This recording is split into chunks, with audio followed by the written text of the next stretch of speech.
Assalamualaikum warahmatullahi wabarakatuh. Hai pendengar setia, jumpa lagi bersama saya, Mufidah Awalya Urfan dari kelas 9 B1. Selamat pagi, apa kabarnya semua nih teman-teman? Semoga baik-baik saja ya, sehat walafiat, dan yang pastinya tetap semangat menjalani hidup ini. Senang sekali rasanya saya Urfan bisa hadir dan menemani pendengar setia di program quiz waktu istirahat siaran di Al-Ilmi Media DDI Takalasi. Pada edisi ke-31 hari Kamis tanggal 15 Februari 2024 ini. Pendiri Al-Ilmi Media seperti biasa kurang lebih selama 20 menit ke depan Kakak Urfan bakal menemani waktu istirahat teman-teman agar tetap bisa menimba ilmu dalam keadaan santai. Pada kesempatan ini, saya akan mengangkat tema tentang kisah wanita solehah yang syahid di jalan Allah.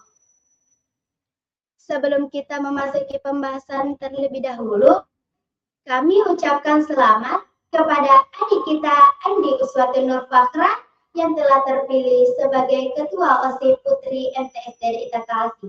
Dan juga adik kelas kita yang bernama Fatima yang telah terpilih sebagai wakil ketua. Langsung saja kita bahas terkait tema kita pada pagi hari ini tentang kisah wanita solehah yang syahid di jalan Allah. Pada zaman Nabi dahulu, terdapat sahabiah yang begitu solehah.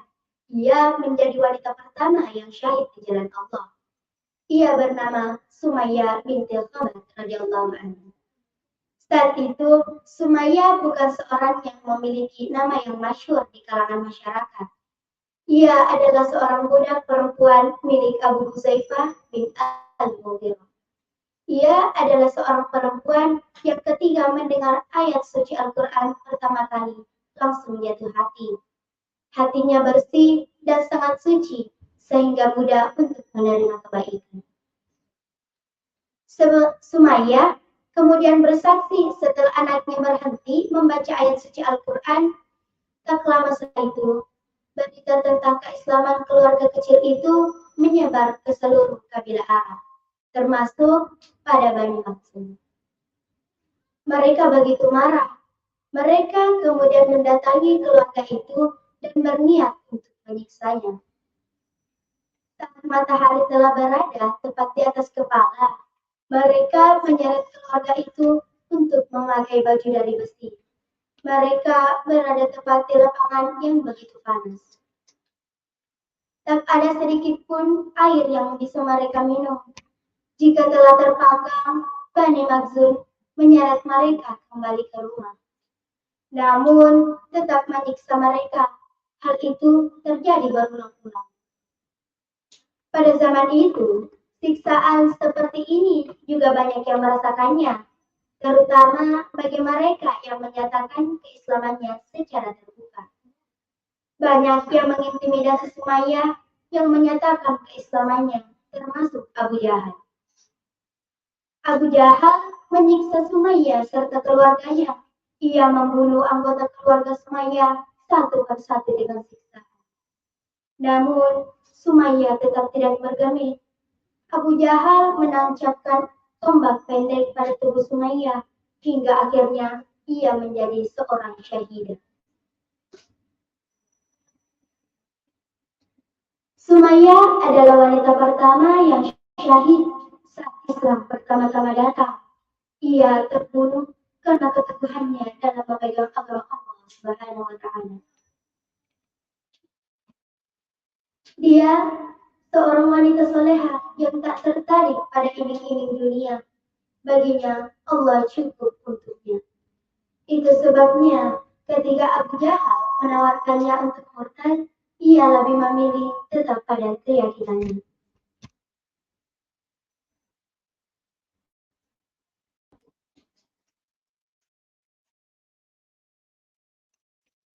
Yang pada akhirnya hal itu membuatnya gugur sebagai syahid.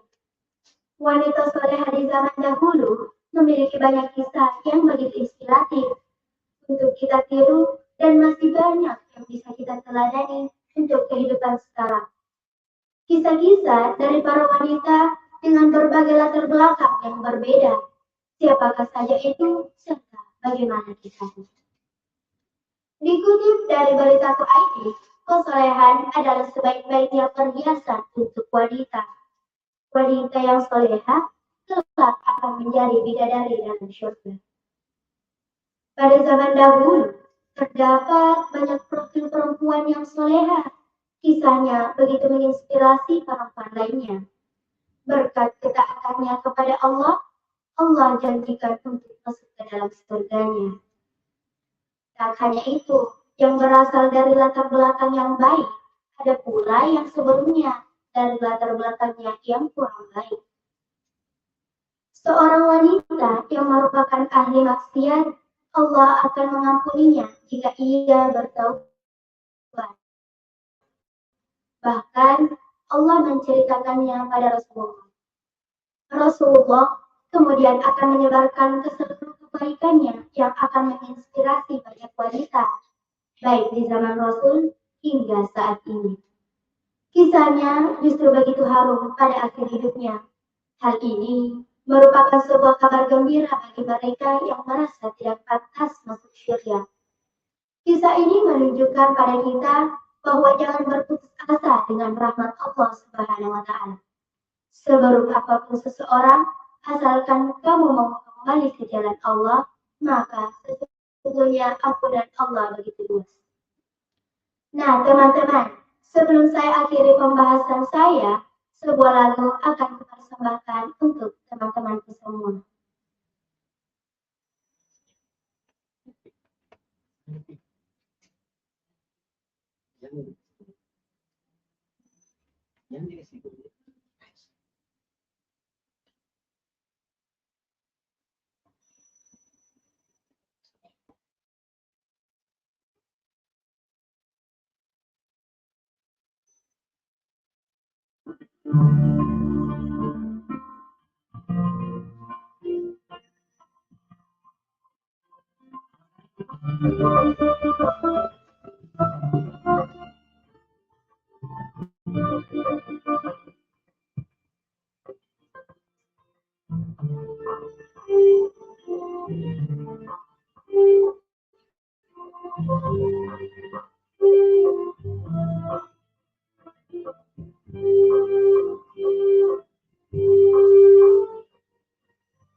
إلهي ضرب السواه صلى عليكم يا ابن عبد الله حبيبنا عليك السلام صلى عليكم يا ابن عبد الله حبيبنا عليك السلام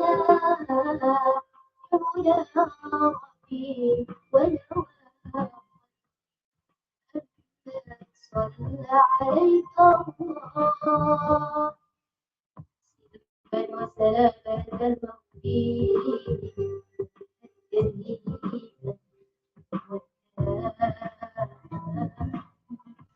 يا رب وبارك فيه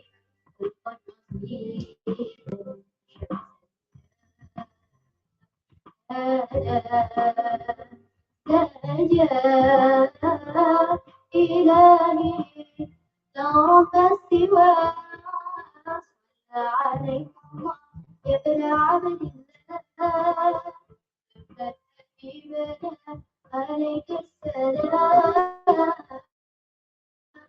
صلى عليكم يا ابن عبد الله حبيبنا عليك السلام يا هدى ربي ودواء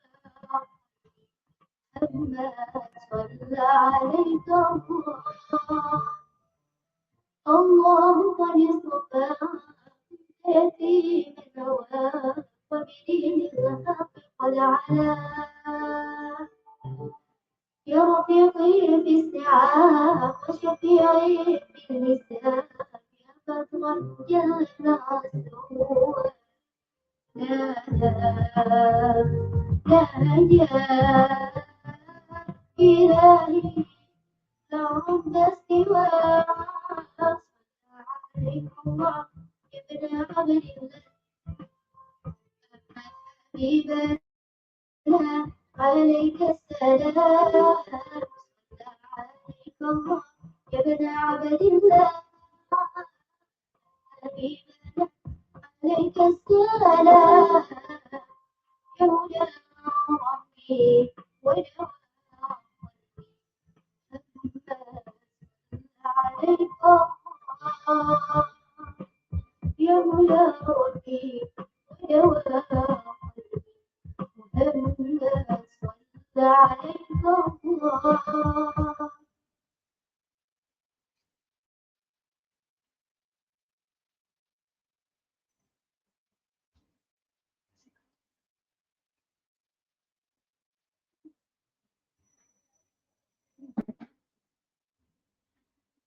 Nah, pendengar setia Al-Ilmi Media, maksud hati masih ingin menemani teman-teman semua, namun kita dibatasi oleh waktu.